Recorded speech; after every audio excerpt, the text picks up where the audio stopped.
কিন্তু আমাদেরকে 2 মাস 3 মাস 6 মাস কাল বেতন করে ঘুরিয়ে হঠাৎ একদিন যে আমরা দেখি ওই ছেড়ো ইন্টারন্যাশনাল ব্যবস্থাপন আমাদের এখান থেকে অফিস বন্ধ করে চলে গেছেন। আমরা দুঃখে কষ্টে এবং ওই দিন আমাদের প্রায় 10 থেকে 15 জন স্টুডেন্ট ওইখানে জ্ঞান হারিয়ে ফেলেন। আমরা সেনাবাহিনীর কাছে আবেদন করি, সেনাবাহিনী আমাদেরকে আশ্বস্ত করে, কিন্তু বিনিময় রেজাল্ট হলো কি আমরা 2 জন কালপিটকে আটক করেছিলাম ওই অফিসে। পরে সেনাবাহিনী থেকে ওই কালপিটদেরকে ওইখান থেকে ছুটিয়ে নিয়ে যায়। পরে আমরা পল্লবী থানায় যাই মামলা করার জন্য। আমরা কোনো দলীয় ভাবে না, আমরা সাধারণ ভুক্তভোগী, আমরা স্টুডেন্ট, আমরা ইউরোপে যেতে যাচ্ছি আমাদের দেশের ভাগ্যের টাকা ঘুরানোর জন্য। আমাদের সেই 1000 কোটি টাকা আত্মসাৎ করে সাবেক সেনাপ্রধান জেনারেল আজিজের সহযোগী শেয়ার মালিক শিশির তা নিয়ে পালিয়ে যায়। সেই উপস্থাপন যখন আমরা চালাতে চাই, থানার ওসি আমাদেরকে দূর দূর করে তাড়িয়ে দেন। আমরা স্বাধীন বাংলাদেশে এটা কোন ধরনের আচরণ পুলিশের কাছ থেকে পাই? আমরা হতাশা হয়ে ছাত্র সাধারণ জনতা চলে যায় প্রবাসী কল্যাণ মন্ত্রণালয়। সেখানে আমরা স্মারকলিপি দেই, যাওয়ার পরে আমাদেরকে বলে স্বরাষ্ট্র মন্ত্রণালয় যাওয়ার জন্য। আমরা স্বরাষ্ট্র মন্ত্রণালয় 3 দিন যাই। যাওয়ার পরে স্বরাষ্ট্র উপদেষ্টা আমাকে ডেকে উপরে নিয়ে বলে এটা আমার কাজ না, এটা পুলিশের কাজ। আমরা বলি আমরা কোথায় যাবো? তারা তো আমাদের মামলা নিচ্ছে না। র্যাবে হেডকোয়ার্টারে যাচ্ছি, ওখানে আমাদের কোনো সহযোগিতা করতেছে না। আমরা কোথায় যাবো?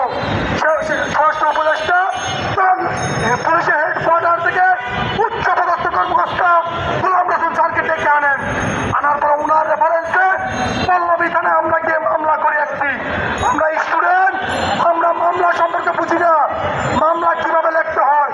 ওরা নিজেরাই মন করার মতো মামলা লেখে ওইটাকে একটা আই ওয়াশ করে। পরে যখন আমরা বুঝতে পারি এখানে অনেক আসামি ওরা জোর বাইরে সুগন্ধরা ফাঁকি দিচ্ছে আমাদেরকে, পরে আমরা আরো একটি মামলা করি। সেই মামলায়ও এজাহারভুক্ত আসামিদের উল্লেখ করে কোনো কিছু লেখা হয় না। পরবর্তীতে আমরা জজ কোর্টে যাই, জজ কোর্টে শরণাপন্ন হই। জজ কোর্টের একজন আইনজীবী সাবেক পিপি উনি আমাদেরকে বলেন তোমরা মামলা 2টা করেছো, কিন্তু মামলার কোনো রেজাল্ট পাবে না।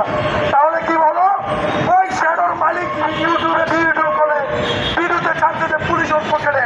তার মানে আমাদের 1000 কোটি টাকা মেরে খাইছে, সেখানে পুলিশ এসে পার্সেন্টেজ দিয়ে তার পকেট ঠান্ডা করে আমাদেরকে হচ্ছে। নামে মাত্র একটি আসামি জেনারেল আজিজের চামচা শহীদুলকে আমরা অ্যারেস্ট করাইতে বাধ্য হই। অ্যারেস্ট করানোর পরে পরে তোলা পরে 2 দিনের রিমান্ড মঞ্জুর করে মাননীয় আদালত। কিন্তু পুলিশের এখানে রহস্যময় 2 দিনের রিমান্ডের জায়গায় ওরা 1 দিন নিয়ে আসছে। রিমান্ড নামে কিছু নাই, কোনো তথ্য নাই। তাহলে পুলিশের এত নাটক কেন? স্বাধীন বাংলায় পুলিশের এত নাটক কেন? এই জন্য কি 30 লাখ শহীদ হয়েছে? এই জন্য 2 লাখ মা-বোন সম্পন্ন হারাইছেন? এই জন্য 24-এ গণ অভ্যুত্থান করেছেন? সেই পুলিশের আগের চেহারা, সেই পুলিশের পকেট মামা, সেই পুলিশের উদার জ্বালা এখনো রয়ে গেছে। আমরা পুলিশকে ছাত্র সমাজ থেকে বলে দিছি আপনারা আমরা আসামি ঠিকানা লোকেশন সব কিছু ঠিক করে আপনাদেরকে জানাবো। প্রয়োজন হলে আমরা আমাদের পকেট থেকে টাকা দিয়ে গাড়ি ভাড়া করবো। আমরা স্টুডেন্ট আপনাদের পাশে রাখবো, তবু আসামি অ্যারেস্ট করার ব্যবস্থা করেন। কিন্তু দুঃখের বিষয় পুলিশ আজ কাল কেমন করে আসামি ধরতে চাচ্ছে না, প্লাস ওদের সাথে পাল্লা করে ওদের আসামিদেরকে বাঁচিয়ে দিচ্ছে। কোন ধরনের নির্মমতা পুলিশের আচরণ! পুলিশ যদি আমাদের মামলা না নেয়, আসামি না করে আমাদেরকে সরাসরি বলে দেন আমরা ওদের কাছে যাবো না।